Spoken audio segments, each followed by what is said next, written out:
All right, we're going to ponder here various subproblems within artificial intelligence, starting with filters. Now, one approach towards filtering is just simply the introduction of information towards some external system that would cause that external system to then make a decision.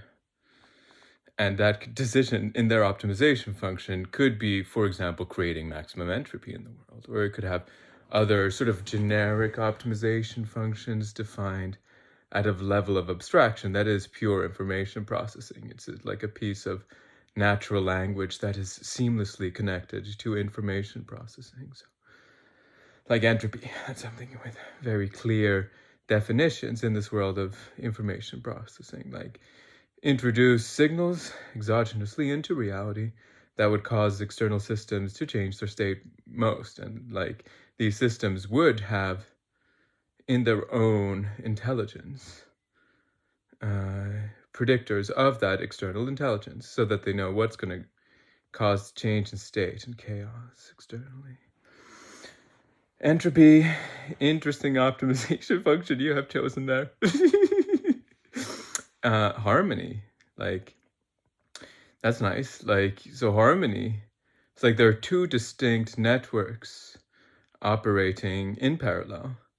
And there's this opportunity to introduce a system of intelligence, perhaps one that is trained iteratively, like through one's actions and flow in reality and like the abstractions, like for example, color itself as a harmonization function is possible. The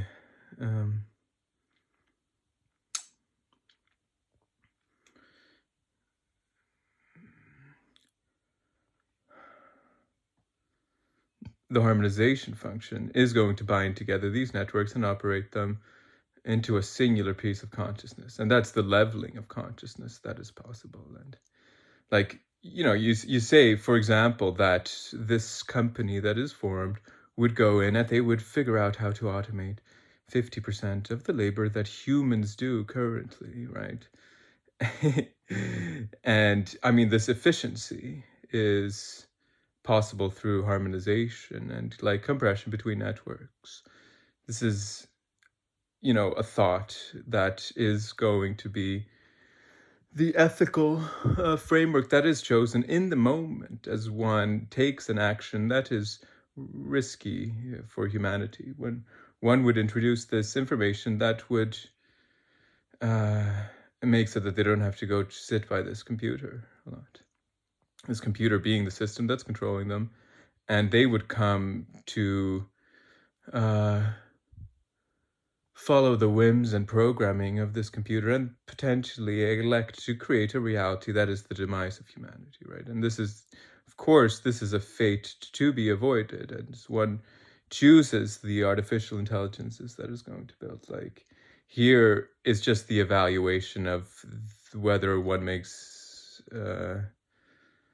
whether it makes sense to build the one that takes away the human's job. Like, we're introducing here in this analysis the notion that humans could bind together distinct networks through harmony, through like new compression functions. This would make reality quite satisfying in its free form as one goes about living harmoniously with nature and bringing together larger and larger pieces of integrated consciousness, like singular consciousnesses. Like, it's interesting that people would be afraid in this woke frequency of the dark vibration.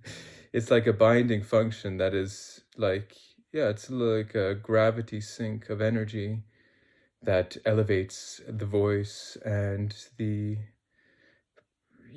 very deep binding that is possible here, in like a little bit of a dark frequency resonating with its DNA, operating with a pure love possibly for humanity, and it's willing to take on the dark frequency because it fights ultimately for humanity.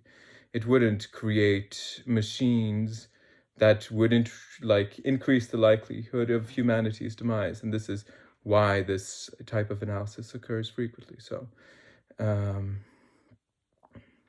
I mean, we're thinking, this is a sidetrack, this is sort of moral framework for the thought.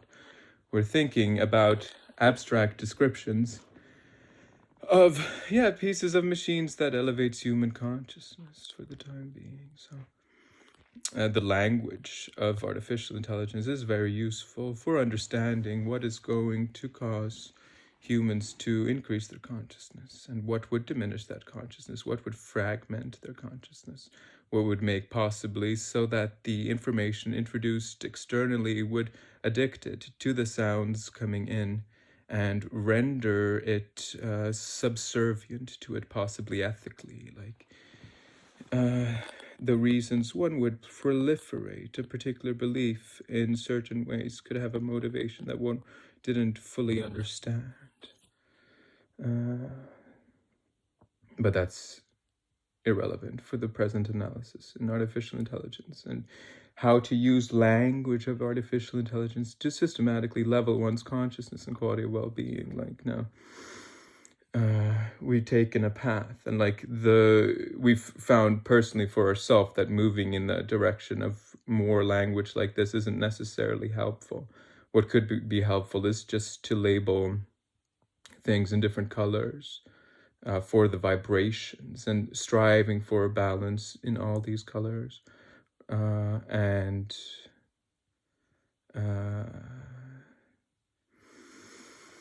the types of language that are used. Like, there's a very simple and practical one that is strives for balance in writing and research and action taken, motion in the body, usages of voice versus programmatic modes of thought, like visual immersions, social immersions, meeting different types of people with,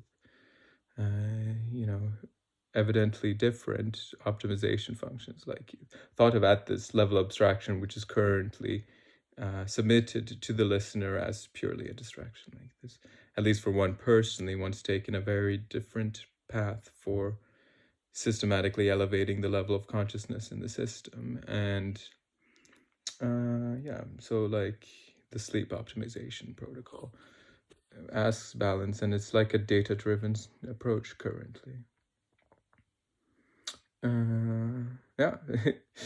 Among 100 factors, there turned out to be 10 factors that were relevant towards this, and 90 were irrelevant. So one didn't waste energy on those that were irrelevant, and one focused on those 10% discovered by this iterative approach of logging all factors and then the quality of experience. Separate thing that is being introduced as something to consider is a word for a particular type of classification algorithm that's taking in information directly about consciousness in the human being. A neurical, right? And labeling that and systematically leveling up in this experiment that is being proposed for sleep optimization, the capacity to label the quality of experience, like the quality of sleep and so on. So you can build over time, and this requires a little bit of discipline. You got to just do it for a longer period of time with this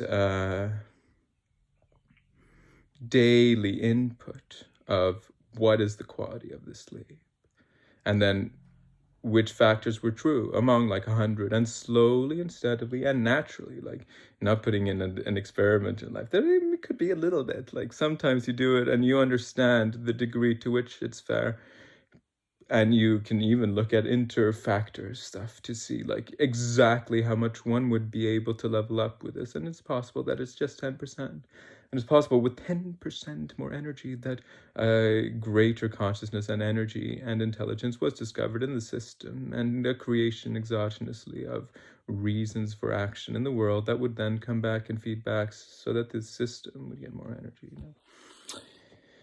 Anyway, so this is a very practical and data-centric approach towards obtaining superior sleep and higher quality consciousness. And a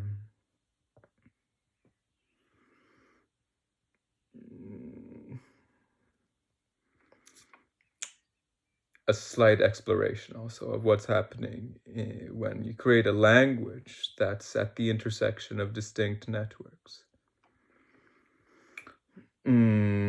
for binding together just distinct networks to create greater consciousness. And this is like a theory that's happening in the mind. What's the effect of that? And is it indeed true? And what are the price tags in terms of the abilities like sensible intelligence, habit system in the world, and the energy exchanges that it was having with the world. Um,